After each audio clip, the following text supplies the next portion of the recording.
Let's face it, most people aren't making massive turkey feasts on the regular, and after 364 days of not thinking about it, it can be hard to get that bird just right. That's where Instacart, the holiday rescue app, comes in. From getting all the ingredients to prep a full seasonal spread to getting last-minute swaps in a turkey emergency, Instacart has everything a holiday host needs to save face and save dinner. And right now, if you download Instacart, you get free delivery on your first 3 orders and delivery in as fast as 1 hour. Offer valid for a limited time. $10 minimum per order. Additional terms apply. Every day, my company gets scam phishing emails trying to get money or sensitive info. I wanted to protect my employees and my clients, so I checked out CISA's Secure Our World. They've got simple ways we can protect our businesses from online threats. First, teach employees to recognize and report phishing. Next, require strong passwords plus multi-factor authentication. And finally, turn on automatic updates for your business software. To learn more, go to CISA at cisa.gov/Secure Our World.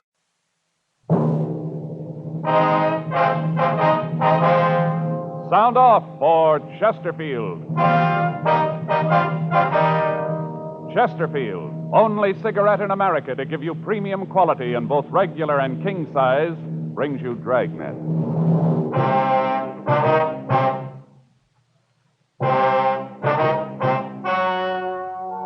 Ladies and gentlemen, the story you are about to hear is true. The names have been changed to protect the innocent.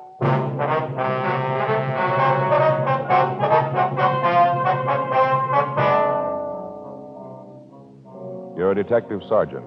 You're assigned to robbery detail. You get a call that a bank has been robbed. From the M.O., you know the job was done by a professional. He's made good his escape. Your job? Get him. Here's what leading tobacco publications have had to say about regular and king-size Chesterfield. U.S. Tobacco Journal, Boston, Massachusetts. Chesterfield cigarettes in the new king size is still maintaining large turnovers in this area. Dealers report that sales continue to climb on this size, and it seems that volume on the regular size has climbed to new heights with its new big brother. And Tobacco Leaf reports from Chicago. More calls for Chesterfield king-size cigarettes than for most brands being marketed. The reason for king-size Chesterfield's amazing success is this.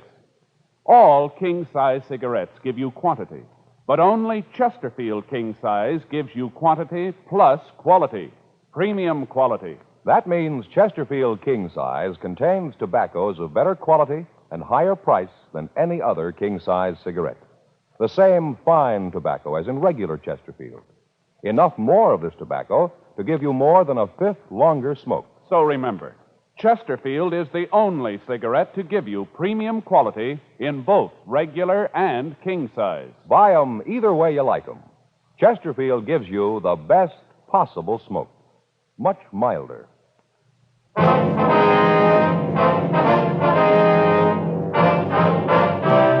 Dragnet, the documented drama of an actual crime. For the next 30 minutes, in cooperation with the Los Angeles Police Department, you will travel step by step on the side of the law through an actual case transcribed from official police files. From beginning to end, from crime to punishment, Dragnet is the story of your police force in action. It was Monday, January 21st. It was cold in Los Angeles. We were working the day watch out of robbery detail. My partner's Frank Smith. The boss is Captain Didion. My name's Friday. It was 2:56 p.m. when I got to room 27A. Robbery. Joe? Yeah.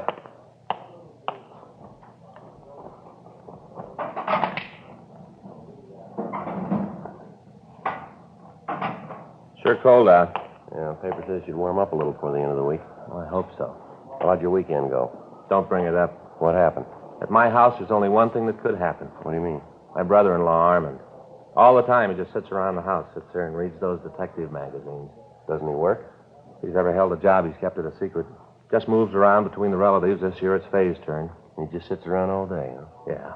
Reads those detective magazines. Always sending for those books that are sent in the plain wrappers. You know, the ones that tell you how you can have a business in your own home. Yeah, I know what you mean. Well, this time he really did it. He sent for one that tells you how to go into the house cleaning business. Yeah. I thought at first it might be a pretty good deal. You know, if it worked out, he could give Faye a hand with the house. Well, Saturday morning, the book gets to the house with all the formulas and instructions for making the cleaners for the rugs and the upholstery. Yeah. First off, he borrows $5 from me to buy the stuff to mix the formulas. Then he goes to the kitchen and takes all of Faye's good pans to mix up the goop in. It smells terrible. All those bleaches and soaps. I'm sitting in the front room watching television. All in all, I'm pretty comfortable. He comes in, he says the room is filthy, and he's going to clean it. Tells me to get out of the room and that he's going to surprise all of us. Yeah. Well, he did. Faye and I took the kid down to the barber's to have her haircut, did a little shopping for the weekend. You should have seen the house when we got back, Joe. Just miserable. And what had he done? First off, he wasn't there. Left a note on the kitchen table telling us that he was out for a walk. I kind of figured what had happened, so Faye and me walked into the living room. Joe, you wouldn't believe it. Is that so? Faye almost fainted. Pretty awful, huh? Worse than that, room was beautiful. Everything in it was clean as a whistle. All spotless. Curtains, carpet, the upholstery, even the tables had been waxed. Well, what's wrong with that? Sounds to me like a pretty good deal. Faye. Well, what about her? Right away, she starts climbing all over me, reads me off for being so mean to him. Says all about how I should be ashamed of myself, said that I should have thought of the house cleaning gimmick myself. I should have given him a hand in cleaning up the place, and that the next day off, we have to do the whole house. I tell you, Joe, no matter what the guy does, it always ends up making me look bad. Well, you say you've only got this year with him, huh? Yeah. Then he goes to Faye's sister in Piedmont. I'll sure be glad when that time comes. Yeah, don't blame me. Hot shot, I'll get it. ADT 211, bank robbery in progress. It took us a little over 4 minutes to get to the bank at the corner of Lebanon and Broadway. In that time, the bandit had completed the robbery and made good his escape. A radio car had arrived at the scene, and the officers had gotten a description of the car and of the bandit. They'd called the information into communications, and a broadcast was gotten out to all cars in the vicinity to be on the alert for the holdup man. 2:40 p.m., Frank and I arrived at the bank. Back there, bank guard. Yeah. I couldn't help it. What do you want me to do? Try to stop him, have him shoot that gun off? He'd have killed half the people in here. I'm not saying that you should have actually tried to stop him. All I'm saying is that there is something that you should have done. You just stood there and looked at him. You could see the gun. There must have been something you could do. I beg your pardon, sir. You get away. You're probably in cahoots with the robber. You probably came back to get the rest of the money. Well, Gibson, don't just stand there. Stop these men. We're police officers, sir. You see, Gibson, they're police officers. You have a badge or something? After this, I don't think I'll trust anyone again. Yes, sir. Here's our identification. Oh, yes, Officer Friday. This is my partner, Frank Smith. How do you do? Hi. I suppose you want to ask me a lot of questions. Well, there are some things we'd like to know, sir. You'd like to talk in my office, I guess. It'll be more quiet there. That'll be fine. Would it be all right if Gibson came along? I'd like to have him see how a couple of real detectives work. Yes, sir. I think it'll be all right. Fine. Back this way. Oh, Officer Friday, this is Gibson, the bank guard, and I use the term loosely. This is Mr. Jones. That's Smith, sir. Frank Smith. Oh, yes, Smith. Sorry. Go ahead. Just sit down any place. Yes, sir. Thank you. Now, you listen good, Gibson. Yes, sir. Mr. Allen, you were the victim, were you? I certainly was. It was just 3 o'clock. Gibson was just putting up the chain across the door, to keep people out. Yes, sir. Gibson was out there. I was in here in my office. Go ahead, Gibson. Tell the officers about it. Yes, sir. Well, he parked his car right in front of the bank, and when he pulled up, I thought it was a customer trying to get in before the bank closed. I held the chain for him. That was nice of you. What happened then, Mr. Gibson? As soon as he got to the doorway, I saw the shotgun. He had it kind of under his coat. I tried to stop him, but he had the gun pointed right at me. He said that if I made a move, he'd as soon shoot me as look at me. Mm-hmm. You sure it was a shotgun, are you? Yes, sir, I could tell it was a 12 gauge. It was sawed off. Told me to get over in that little alcove near the entrance to our escrow department. Mm-hmm. I did. Then he told me to hand over my gun. I started to get it out of the holster. I thought that maybe I'd have a chance to surprise him, but he must have known what I was planning. Why do you say that? He told me to face into the corner. Then he took the gun out of the holster. Mm-hmm. Well, I did what he told me. What happened then? He asked me where the manager was. I pointed out his office. Well, to this time, did any of the people in the bank have any idea what was going on? No, sir. The way he acted, he knew what he was doing. Right off, I knew there wasn't anything I could do. I kept thinking about the people in the bank. That shotgun didn't want anyone to get hurt. The only bright thing you did. All right, you want to go on? What happened then? Well, like I said, he asked where the manager's office was. I showed him, and he told me he wanted me to go back there with him. Uh-huh. We walked back there. He put the shotgun under his coat, and by some miracle, nobody saw it. That's where he brought me into the picture. He just walked in, told me it was a stick-up. He had this little leather bag, the kind a doctor uses. Mm-hmm. He opened it up, told me to walk in front of him. Uh-huh. He made me carry the bag. Kept the gun at my back all the time. I could feel it. Made me walk down the row of windows, the ones into the teller's boxes. At each one, he made me stop and ask the tellers for the money. Did he touch anything at all, do you remember? No, he wore gloves all the time. He was real careful, wouldn't touch anything. After I put the money into the bag, he'd tell each one of them that if they made a sound, he'd kill me. then come back and kill them, too. It was terrible. Almost scared me to death. Well, who was it that turned in the alarm here? Walter, the cleanup man, sir. He was in the back of the bank, and he came out of the vice president's office. He saw the robber, and then he sneaked back into the room and called you. The bandit just barely got out of the place when the police car pulled up. We gave the other officers a description of the car and the bandit. Yes, sir. We heard the broadcast. All the cars in the area have been alerted. I wonder if I could have a drink of water, officer. I'm so nervous. I'm still not over it. My stomach's going to be grinding for a month. You're a member of the Federal Reserve here, aren't you? Oh, yes. Mm-hmm. Well, then the Federal Bureau of Investigation will be in on it, too. Yes, sir. Water's right over here. I keep it in the office for my pills. I have ulcers, you know. Yes, sir. Would you like a drink? No, sir. No, No, thank you. thank you. Well, what happened after the man finished taking the money from the cages? He walked out of the front of the place and got in his car. By that time, I could hear the sirens of the police car coming. He just left. On the way out, he said if we told him anything about him, he'd come back and kill us. Yes, and he looked right at me when he said it. You've got to give me some sort of protection. I'm not going to make a sitting duck of myself. We'll take care of that, sir. Could you give us a description of the man, sir? I've already given it to the two officers who are here. Well, we know, sir, but if you wouldn't mind. Of course not. How tall would you say he was? Oh, about 5'11", maybe 6 feet. How old would you say he was? 30, 35, round in there. Mm-hmm. How much do you think he weighed? Oh, about 160, maybe more. I'm not very good at guessing weights. How about his coloring? Was he dark or light? Light. He had real light blonde hair. His eyebrows were almost invisible. They were so light that you almost couldn't see them at all. Same with his eyelashes. Mm-hmm. How about his clothes? Beg your pardon? His clothes? What was he wearing? Well, he had on a blue shirt. No, I'm sorry, sir. I think it was a white shirt. Was it? No, I'm sure it was blue. I remember because he was wearing a brown coat. I thought that he certainly didn't have very good taste, what with wearing a blue shirt and a brown coat. No, Gibson, no. The shirt was blue. No tie. Brown coat and black loafer shoes. I remember these because they were the only thing about him that looked good. They looked like those ones that are advertised in the magazines, you know, Skegums or something like that. Black. Mm-hmm. Was there anything unusual about him? I beg pardon? Anything unusual about him? Anything that might cause you to remember him, know him if you saw him again? Well, there were the bandages. What's that, sir?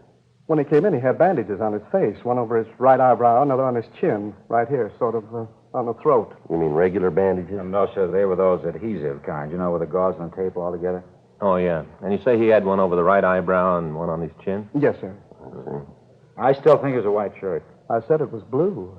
Are you trying to say that I don't know blue when I see it? No, sir. I just think that you might have made a mistake in all the excitement. Officer, Yes, sir. it was a blue shirt. All right, sir. How about his car, the one he got away in? It was parked right out in front. Did you see it? Certainly, I saw it. I was standing right in the door when he drove away. Well, can you describe the car for us? Yes, like I told the other officers, it was a late model Buick, dark blue, a coupe. I'm sorry, sir, but it was a green Ford All right, sedan. now let's see if we can't let Mr. Allen tell his story, Mr. Gibson. We'll check it with you when we finish with him, all right? I don't know what you're trying to prove with these officers. After the way you handled the affair, there's no use trying to impress them with your prowess as a detective.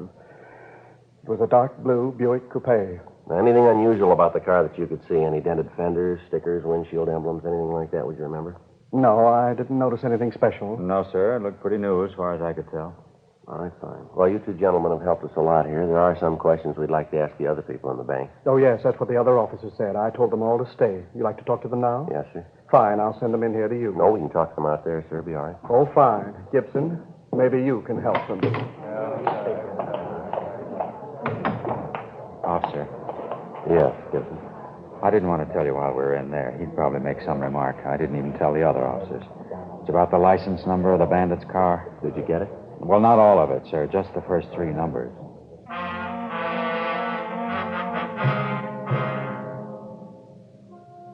The bank guard went on to explain that in the confusion, he had failed to give the information about the license number to the other officers. We continued to talk to him. He told us that the bandit had tied a cloth over the rear license plate, and that as he drove away from the scene, a corner of the cloth had come loose, and he was able to see the first three numbers of the plate. We called this information into communications, and a supplemental broadcast was gotten out. In company with agents from the FBI, we talked to the rest of the employees in the bank. From them, we got a fairly good description of the holdup man and of his car. They agreed that it was a late model dark Ford sedan. With FBI agent Tom Ashford, Frank and I checked by the office and asked the stats office to make a run on the M.O. We checked the oddity file on R&I on the possibility that the tape might have been used to cover scars or other marks that would make identification easier. 9:46 p.m. We stopped and got some sandwiches and coffee, and then we went to the DMV offices. Hi, Joe. George, you know Frank. Yeah, hi.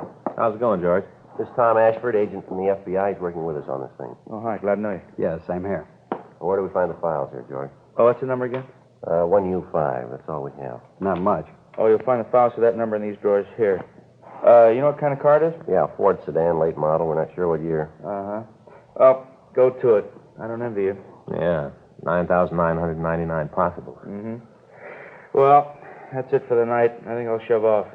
Anything you guys need, there'll be somebody here. You can give me a call. I'll leave my home number on the desk. Right, thanks a lot. Good night, George. Good night. Hope you find it before I get back. Yeah. So do we. Well, let's get to it. Right. Let's see. 1U5. It took us the next 8 hours to go through the almost 10,000 license registrations. Each file card had to be checked for a similarity of make and model. Each automobile in the Los Angeles area was listed, and then each one in the entire state. Each of them had to be checked out. 6:02 a.m., Tuesday, January 22nd. We finished checking the files. That does it. I didn't know there were so many cars in California, let alone that many with a license that begins with 1U5 in the Los Angeles area. What's the total, Joe? How's it look? Well, we got a place to start here. 302 names.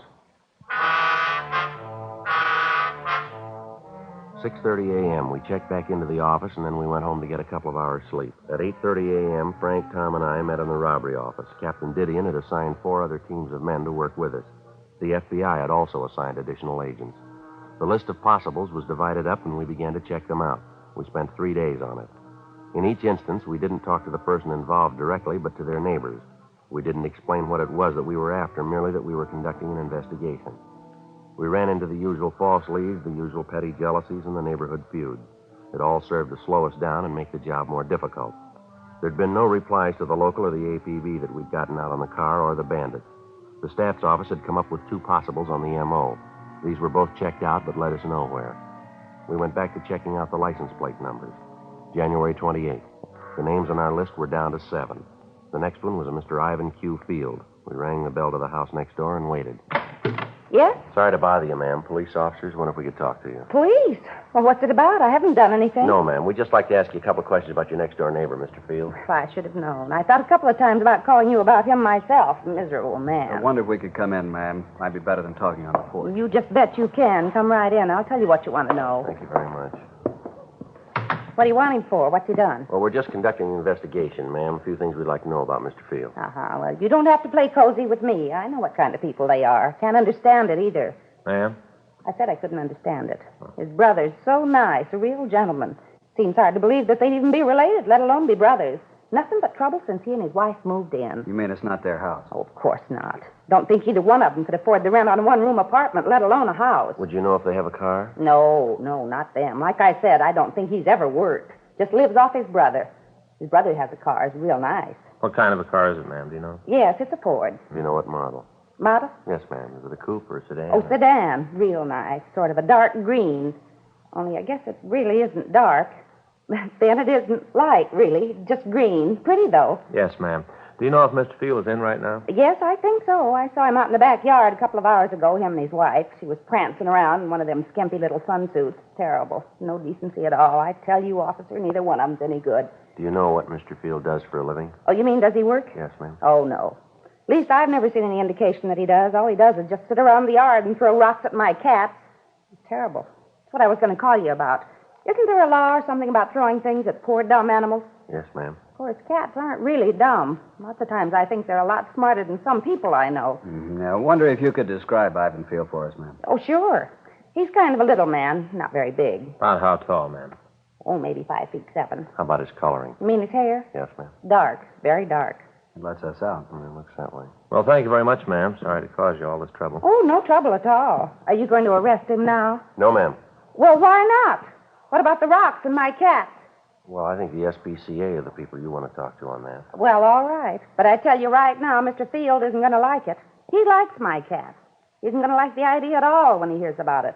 Just wait until he gets home. I'll tell him about his brother's been acting.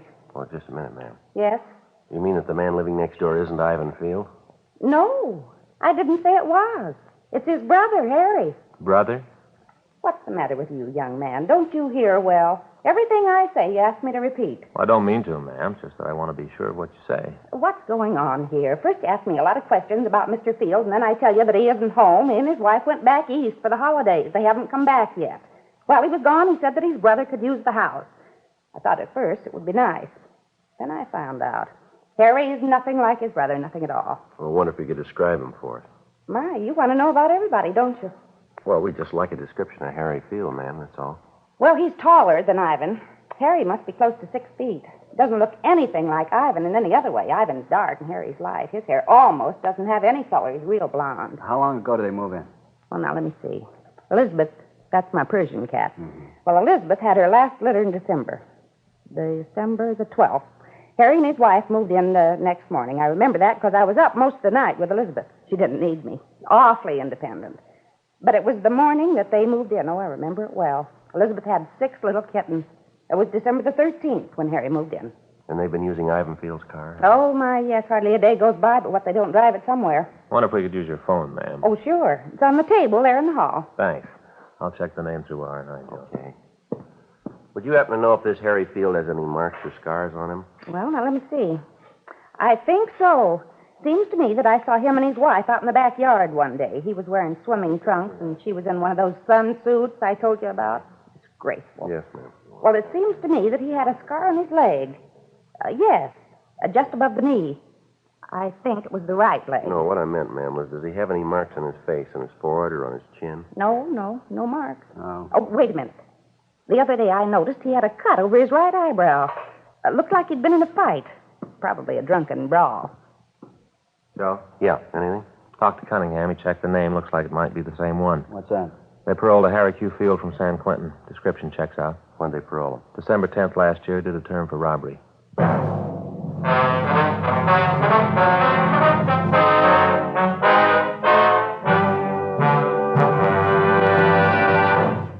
You are listening to Dragnet, the authentic story of your police force in action. Chesterfield was first to name its ingredients. Ingredients that give you the best possible smoke. Now, Chesterfield is first to give you scientific facts in support of smoking. Nose, throat, and accessory organs not adversely affected by smoking Chesterfields. First such report published about any cigarette.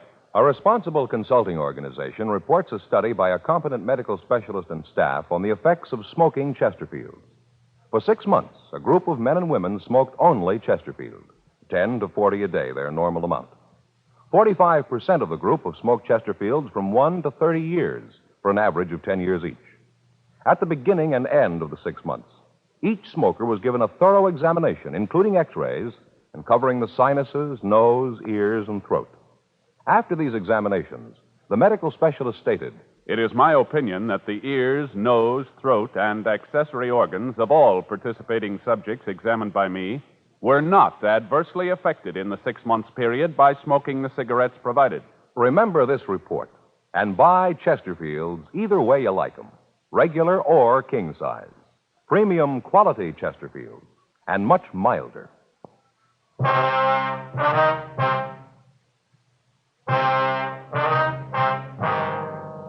January 28th, 4:30 p.m. We called the office and told them of the latest developments. Tom Ashford called the local FBI office, and arrangements were made to take Harry Field and his wife into custody. A further check on him was made through R&I, and we found that his record listed 4 arrests for armed robbery with only 1 conviction. He spent 4.5 years in San Quentin before he'd gotten his parole. The name of his brother was also checked. He had no previous record. The car in Field's driveway matched the one used by the bandit. 5:12 p.m. The men from robbery arrived, and the plan for taking Field was formulated. The working detective knows that to successfully apprehend an armed and dangerous suspect, he must act quickly and employ the one big advantage on his side, the element of surprise. By moving rapidly before the suspect becomes aware of any attempt to apprehend him, the officer, in many cases, can not only avoid bloodshed, but can often have a better chance of preserving any and all physical evidence necessary to prosecute the suspect. 5:36 p.m. We were ready to move in. All set, Joe. The men are around back. Good. No indication he knows what's up. The lights are still on. Let's hope it stays that way. Officer? Mr. Friday? The Jenkins woman. Yeah. Officer! Ma'am, would you mind keeping your voice down? We don't want Field to know we're here. Well, I'm not talking loud, but there's something I want you to know. Well, it'd be better if you went back into your house, ma'am. Just stay there till this is over, will you? That's sort of what I want to tell you about. Ma'am? Well, I got to thinking, and I figured maybe Harry wasn't too bad a sort after all. We don't want to be rude here, but I think it'd be better if you go back in your house. All this talking's liable to let him know that we're here. But that's just it. I don't want anybody hurt, so I called him. What? I called him. Told him he didn't have a chance to give himself up.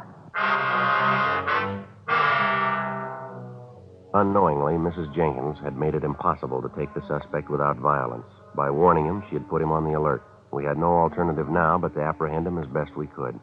5:40 p.m. Caleb and Crowley are covering the back. Other fellows are covering the side windows. All right, let's go.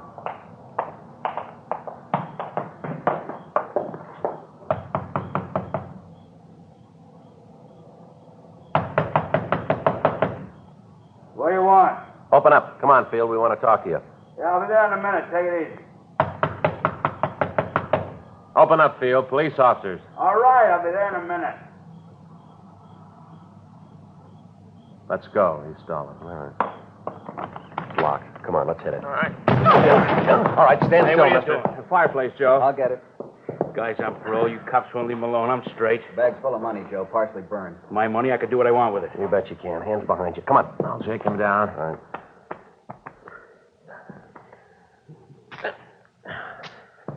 He's clean, Joe. You got him, huh? Yeah, we got part of the loot, too. He was trying to burn it. Crowley and I'll shake the rest of the house. Right, Mac. All right, how about it, Field? We got the money, people who can identify you. Car parked in the driveway, it fits the description. You've been through this before. You got out of queue on December 10th. You pulled this job on January 21st. Is that right? Like I said, I fell once. I did my time. Joe? Yeah, Mac. Found his wife hiding in the back bedroom. Found a sawed-off shotgun. All right, let's get him out of here. Say, Frank? Yeah? Message came in for you before I left the office. Forgot about it. Say who it was from? No, I didn't leave a name. Here's a number. Why don't you phone right away? I'll call it now. We can take Field in. Good, Mac. Thanks. We'll be right behind you. We want to talk to his wife anyway. Okay, Field, let's go. All right, come on, Frank. Come on. Hollywood 24709. I don't know anybody with that number. Well, a simple way to find out is to call him, isn't it? It's kind of late. Well, go ahead and call him anyway. Yeah, here's a phone. I'll check with you later, Joe. Frank. Right, Tom. We'll check it. Bye, Tom. Come on, let's go. I want to use the phone. Oh, yeah. Go ahead. You got a dime? Just a minute. Yeah. Yeah. I'll leave it for the call.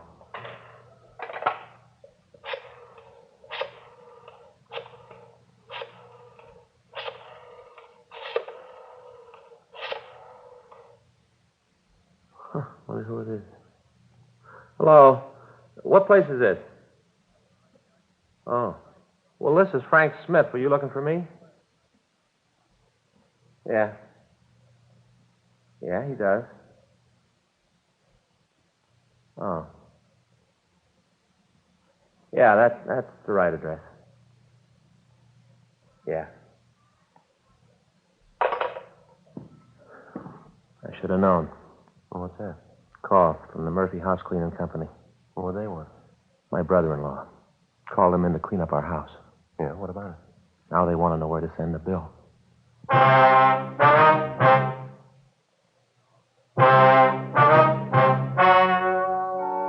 The story you have just heard was true. The names were changed to protect the innocent. On February 19th, trial was held in federal court, City of Los Angeles, State of California. In a moment, the results of that trial. Now, here is our star, Jack Webb. Thank you, George Fenneman. Before a case goes to trial, the working detective has to get all the evidence. He interviews witnesses, takes statements, checks and rechecks. He tries to get all the facts. As a smoker, you too should be interested in facts. You should know Chesterfield is first to give you scientific data in support of smoking. Nose, throat, and accessory organs not adversely affected by smoking Chesterfield. The first such report ever published about any cigarette. Remember that. And next time, buy Chesterfield. Get them regular or king size. You'll find premium quality Chesterfields give you the best possible smoke.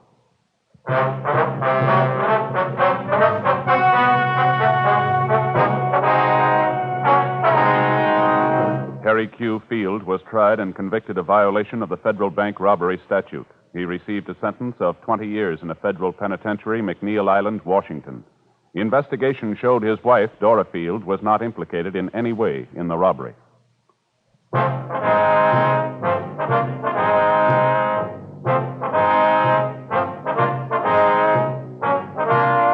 You have just heard Dragnet, a series of authentic cases from official files. Technical advice comes from the Office of Chief of Police W.H. Parker, Los Angeles Police Department. Technical advisors, Captain Jack Donahoe, Sergeant Marty Wynn, Sergeant Vance Frazier.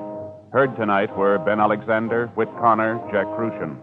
Script by John Robinson. Music by Walter Schumann. Hal Gibney speaking. Sound off for Chesterfield. Either way you like them, regular or king size, Chesterfield gives you the best possible smoke. Much milder Chesterfield. Chesterfield has brought you Dragnet, transcribed from Los Angeles.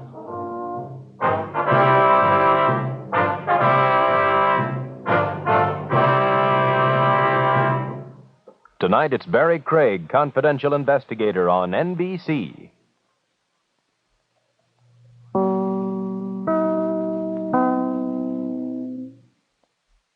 With the Lucky Land Slots, you can get lucky just about anywhere. This is your captain speaking. We've got clear runway and the weather's fine, but we're just going to circle up here a while and get lucky. No, nothing like that. It's just these cash prizes add up quick. So I suggest you sit back, keep your tray table upright, and start getting lucky. Play for free at LuckyLandSlots.com. Are you feeling lucky? No purchase necessary. Void where prohibited by law. 18+ terms and conditions apply. See website for details. Hello, it is Ryan, and I was on a flight the other day playing one of my favorite social spin slot games on ChumbaCasino.com. I looked over at the person sitting next to me, and you know what they were doing? They were also playing Chumba Casino. Coincidence? I think not. Everybody's loving having fun with it. Chumba Casino is home to hundreds of casino-style games that you can play for free anytime, anywhere, even at 30,000 feet. So sign up now at ChumbaCasino.com to claim your free welcome bonus. That's ChumbaCasino.com and live the Chumba life. No purchase necessary. VGW. Void where prohibited by law. See terms and conditions. 18+.